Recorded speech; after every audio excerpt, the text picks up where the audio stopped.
السلام علیکم ورحمۃ اللہ وبرکاتہ۔ خیرکم من تعلم القرآن وعلمہ، تم میں بہترین وہ شخص ہے جو قرآن کریم سیکھے اور سکھائیے۔ آئیے ہم سب مل کر قرآن کریم سیکھیں۔ آج کی اس ویڈیو کے اندر ہم نورانی قاعدہ تختی نمبر 3 حرکات پڑھنے جا رہے ہیں۔ حرکت کی جمع ہے۔ حرکات کسے کہتے ہیں؟ زبر زیر پیش کو حرکات کہتے ہیں۔ یہ زبر کی پہچان ہے، یہ زیر کی پہچان ہے، یہ پیش کی پہچان ہے۔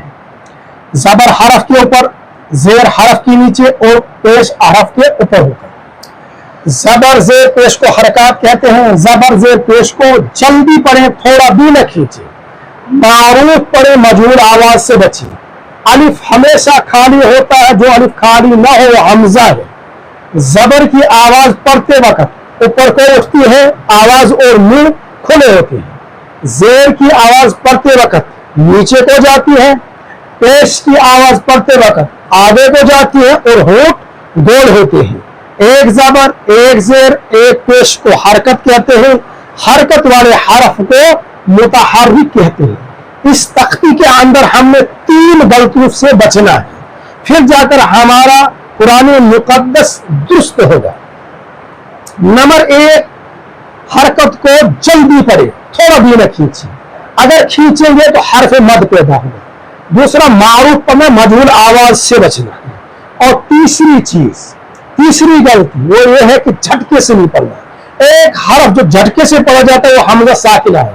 اگر حرکت کو ہم جھٹکے سے پڑھیں گے تو حمزہ ساکنہ پیدا ہوگا۔ تو اس کو ہم 1-2 مثال کے ذریعے سے سمجھنے کی کوشش کریں گے۔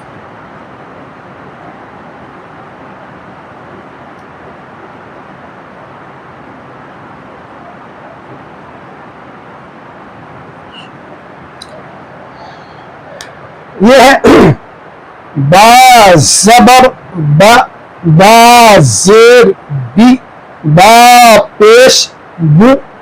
اگر تھوڑا سا کھینچیں گے تو حرف مد پیدا ہوگا۔ حروف مدہ 3 ہیں۔ الف مدہ،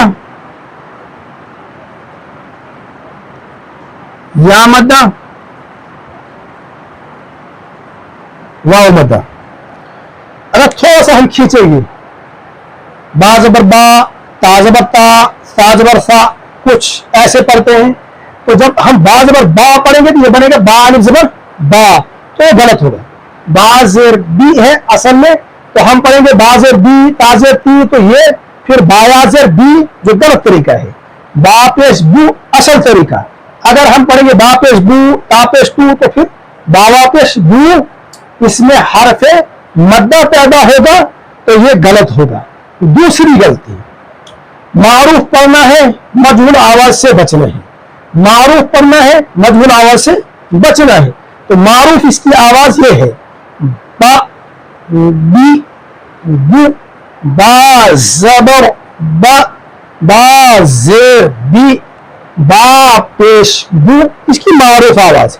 اب مجہول آواز، با زبر ب، با زیر بے، با پیش بو، تو اس کی مجہول آواز ہے، اس سے ہم نے بچنا ہے۔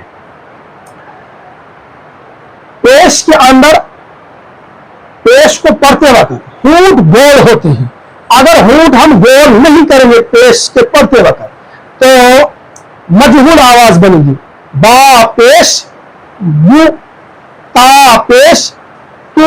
اگر ہونٹ گول نہیں کیے، با پیش بو، تا پیش تو یہ مجہول آواز بنے گی۔ تیسری غلطی، جھٹکے سے نہیں پڑھنا۔ ایک حرف جھٹکے سے پڑھا جاتا ہے، وہ حمزہ ساکنہ، اس کو بھی ہم نوٹ کرتے ہیں۔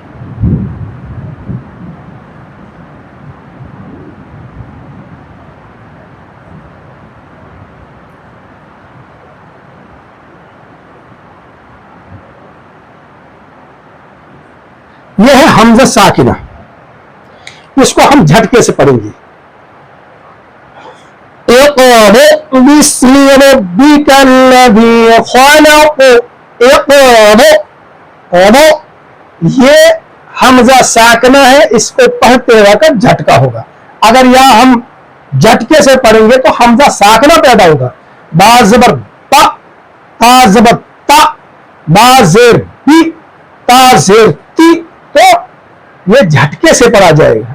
جیسے اقرأ یو تون، تو اس طریقے سے پڑھنا جو ہے یہ غلط ہے. حمزہ ساکنہ جھٹکے سے پڑھا جائے گا تو یہ اپنی تختی کے اندر اور اپنے مقام پہ ہی پڑھا جائے گا. اس مقام پہ یہاں حمزہ ساکنہ پیدا نہیں کرنا ہے. اور الف ہمیشہ خالی ہوتا ہے. جو الف خالی نہ ہو وہ حمزہ ہے. تو ابھی ہم نے پڑھنا ہے الف سے لے کر یا تک سبق، زبر کے ساتھ، پھر زیر کے ساتھ، پھر پیش کے ساتھ. تو شروع لفظ جو آئے گا وہاں وہ لکھا ہوگا ایسے، اس کے اوپر زبر آئے گی، پھر زیر آئے گی، پھر پیش آئے گا. جب زبر کے ساتھ پڑھیں گے تو زبر اوپر، پھر جب زیر کے ساتھ ہم پڑھیں گے تو زیر اس کے نیچے، پھر جب ہم پیش کے ساتھ پڑھیں گے تو پیش اس کے اوپر آ جائے گا. تو اب یہاں لکھا ہے الف ہمیشہ خالی ہوتا ہے. جو الف خالی نہ ہو حمزہ ہے. تو الف خالی نہیں، الف کے اوپر زبر لگ گئی، الف کے نیچے زیر لگ گئی، الف کے نیچے اوپر پیش لگ گئے. اب یہ الف نہیں رہا بلکہ یہ حمزہ بن گیا. تختی اور دور کے اندر ہم نے پڑھا تھا حمزہ کی 4 شکلیں ہیں. حمزہ اپنی شکل میں، حمزہ الف کی شکل میں، حمزہ واو کی شکل میں، حمزہ یا کی شکل میں. تو یہ جو حمزہ ہے یہ الف کی شکل میں ہے. مزید ایک بات یہ یاد رکھنی ہے، تختی تو ہم بورڈ پر سمجھائیں گے، جو اس کا سبق ہوگا وہ ہم نورانی قاعدہ قدیم نسخہ جو ہے اس کے پیج پر ہی پڑھیں گی. ویڈیو اچھی لگے شیئر کریں، کامنٹ کریں اور ہمارے اس یوٹیوب چینل کو سبسکرائب کریں. والسلام.